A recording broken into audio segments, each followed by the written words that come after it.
அந்த படத்தை நலிந்த கலைஞர்களுக்கும் நல்ல விஷயங்களுக்கு தான் நான் பயன்படுத்துறேன்ற ஒரு கூற்று அவர் வைக்கிறாரு ஐயா.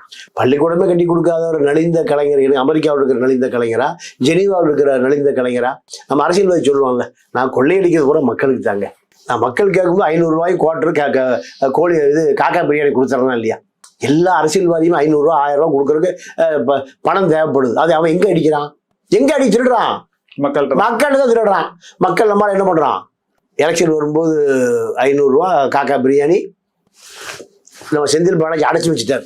ஈரோடு பை எலெக்ஷன் பார்த்தீங்கல்ல, பட்டி ஆட்டுப்பட்டி மாட்டுப்பட்டி மனுஷன்பட்டி.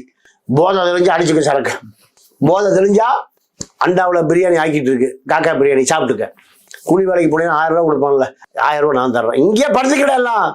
சினிமா உங்களுக்கு ஒரு கண் ஒரு கண்ணாடி, ஒரு கண் ஒரு கண்ணாடியா உதயநிதி படம், அதையும் பார்த்துக்க. வாழ்க்கை இதுக்கு மேல என்னடா உங்களுக்கு எல்லாம் வேணும்? இதுக்கு மேல என்னையா வேணும் உங்களுக்கு?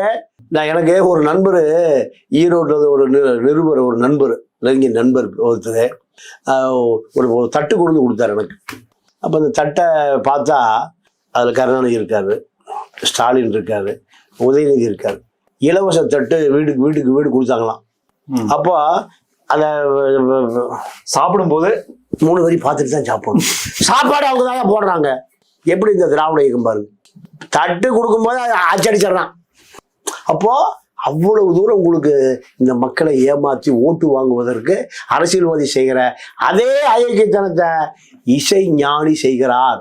நான் சொன்ன காரணங்கள் பூரா உண்மையா பொய்யா நீங்க விசாரிச்சுங்க. கஸ்பார்ட்டு விசாரிங்க, கஸ்பார் சொல்லுவார். எவ்வளவு பெரிய வேலை அது.